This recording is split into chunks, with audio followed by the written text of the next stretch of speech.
about the awesome people backstage whose job it is to make sure that we speakers don't freak out and run out the back. So thank you to you guys backstage.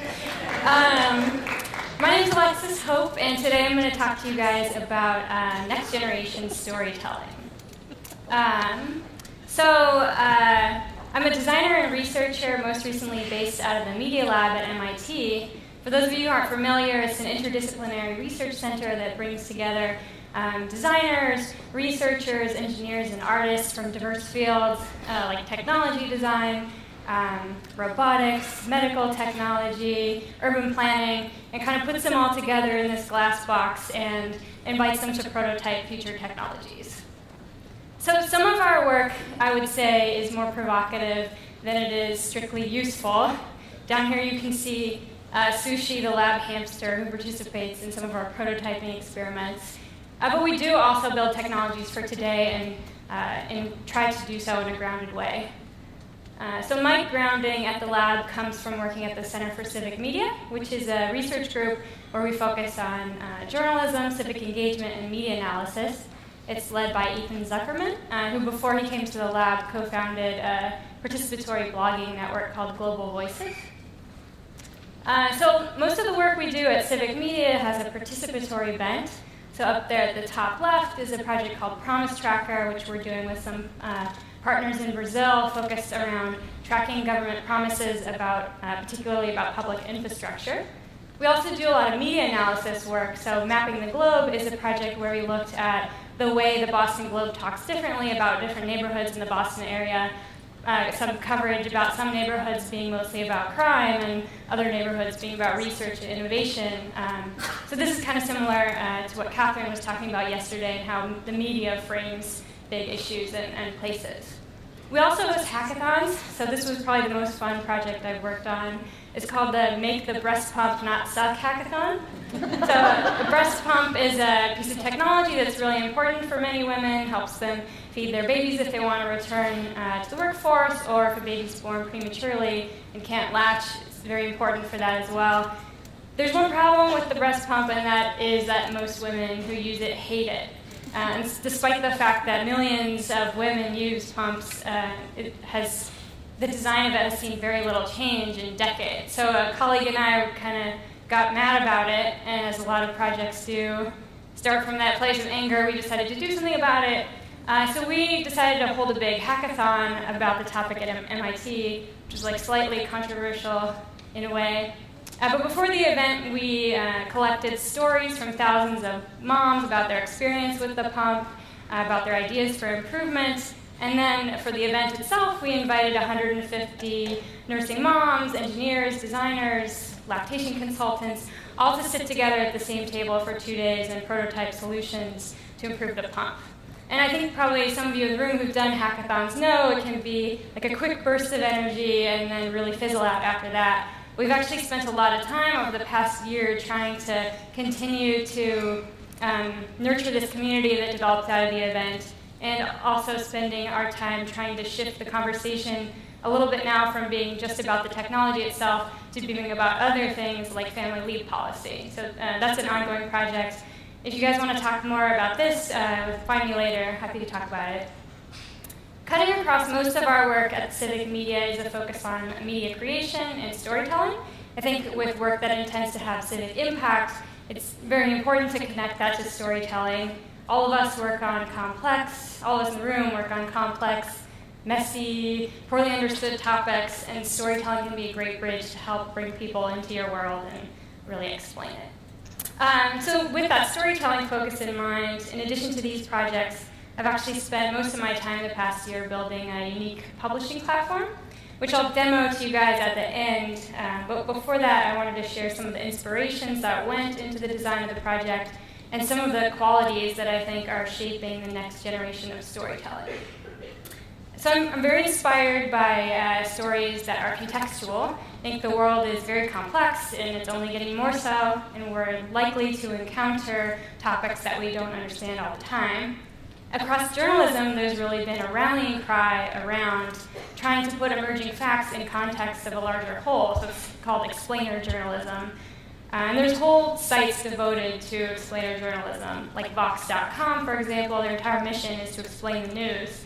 And for folks like that, the focus becomes not just who can break a story the quickest, but who can explain it the most deeply. And I'm very inspired by that.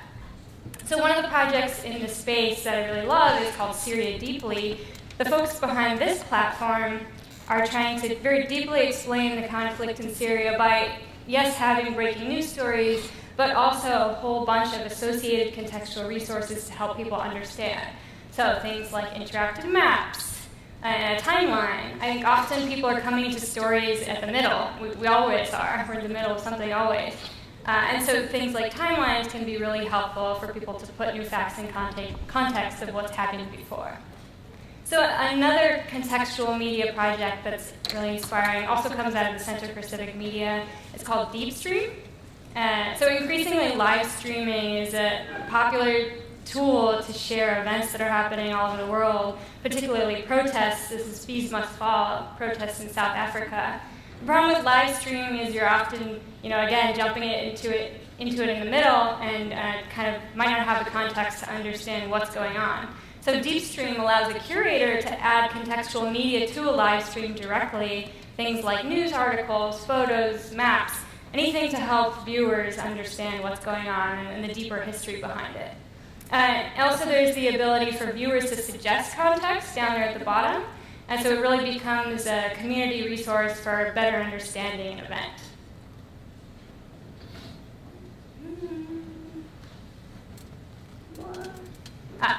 So in addition to stories that are contextual, I'm also very inspired by participatory media. I think it's participatory media is great for helping surface stories that might otherwise get ignored, giving people the power to shape their own narrative. So I think it's very powerful. Most of you are probably already familiar with StoryCorps, which I think is a great example of this. It brings together, you bring a friend to one of their studios or a loved one, and they interview you for 40 minutes with the help of one of the StoryCorps facilitators. And then you get a copy of that recording. A copy is put in the Library of Congress for archive. And then I'm not going to show it for time, but they also create really beautiful audiovisual pieces from the recordings, like animations and such, and broadcast them across public media. It's a great project. And then, can you turn the sound down on this one? Thanks. And so this project out of MIT is a participatory storytelling platform that I love. It's tailored at kids, you can probably tell. And so this project allows kids to create stories, animations, interactive games. It's actually a tool to teach kids how to code. But what the researchers found is that the ability to tell stories is what's really motivating about this is. And so learning how to code is sort of just a byproduct of the ability to tell whole stories.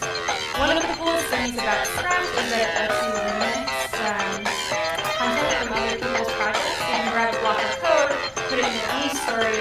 When you do that, it preserves attribution, and so they have built this really great platform for connected storytelling where people are building off one another's work. It's really beautiful and cool, so you can check that out. And then I think, when I think of the next generation of storytelling, I think we're going to see a lot more experiences rather than linear articles and videos. So video is really powerful, but again, it can often be pretty linear. There's been a lot of work in the interactive documentary space towards making films the viewer have more control over the narrative of the film, which I think is very cool. And I think also with the emergence of virtual reality platforms, we're going to see video delivered in more and more different ways. This project is out of a news organization called Fusion, which is owned by Univision. And this is part of their larger series they're doing called Prison Kids, all about the juvenile detention system.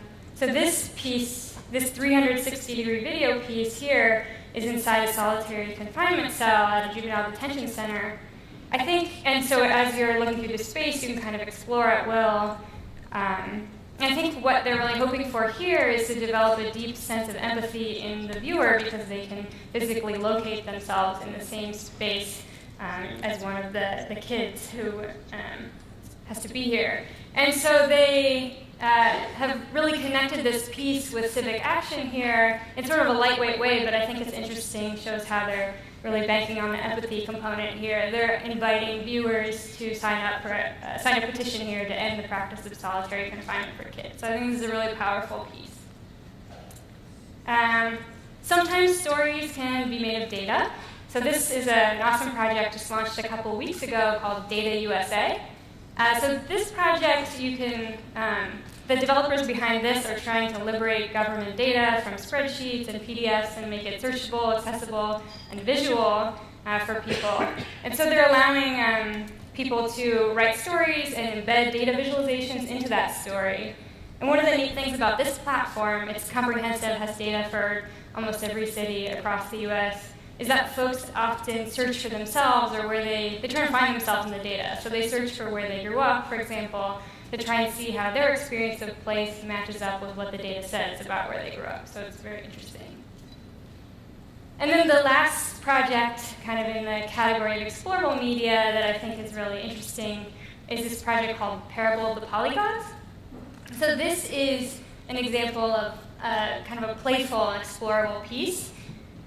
In this piece, it's a story that's got some mixed in with it are some interactive simulations. And what they're trying to do here is try and help people, trying to explain how small acts of individual bias can cause large collective bias.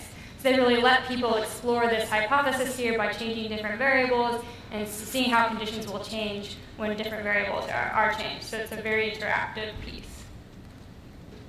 So beyond any specific technology, I think these are really the qualities that I see shaping the next generation of storytelling, and these are what inspired me to build Fold, which I'll show you guys a demo of now. So Fold is it's a public platform anyone in the world can use in any language, and its goal is to integrate context and explorable multimedia into narrative text. So I'll show you an example of a story. It has kind of a unique structure. It's got a vertical backbone of text cards, and each of those text cards branch out to include media cards, things like photos, videos, maps, anything to help augment the text. And those can be linked to words or phrases in the text that readers can click on to kind of bring that information over. It's a bit like turning a story into a curated Wikipedia page that's a bit more visual. And down here in the right corner is a mini-map that's inspired by my love of video games that often have those. For nonlinear stories, it can be difficult for people to know where they are in space, so we built this down here to let people know where they are in the space of the story. And each story has like a unique map in the corner. This is the authoring platform. So it's what you see is what you get. So you kind of build out the story as a series of cards, and it makes it really easy to search for and remix media from other sites into your Fold story. So, for example, you can search YouTube and pull videos right in, and do the same with Flickr and all of that. When you do it, it kind of pulls attribution along with it, so it always links back to the original Flickr photo, etc. Because often online, attribution gets lost, and that can be a challenge. So we launched actually a year ago today. I just realized Facebook reminded me with this handy, kind of creepy feature. So since we launched, it's been used for a lot of different kinds of storytelling, from science communication to tutorials to more traditional journalistic pieces. But this is one I just wanted to show quickly that I think is really lovely. This author is profiling a town in Colombia where a large proportion of the residents actually moved to a very specific neighborhood of Boston. And so he went to that neighborhood in Boston, interviewed some of the residents. And what's beautiful about this piece is he's integrated some of the audio recordings from his interviews into the piece. So as you're scrolling through the story, you can listen to the voices of the people that live there as you're reading about the place. So I think that's a really powerful and cool use case of the platform. And beyond individuals using it, we've also been working with organizations and companies to help them tell some of the complex stories they have. So this is one we're working on with GE Life Sciences right now, trying to help them explain why early stage research gets stuck in the lab and doesn't make it out to help the public. It's a very wicked problem. So we're working with them on this explainer. But if any of you folks in the room want to give Fold a try, as I mentioned, it's open, free, open source. So feel free to sign up at fold.cm, give it a try. And thanks. If you guys want to talk to me about hackathons or storytelling or Star Trek, come find me. Thank you.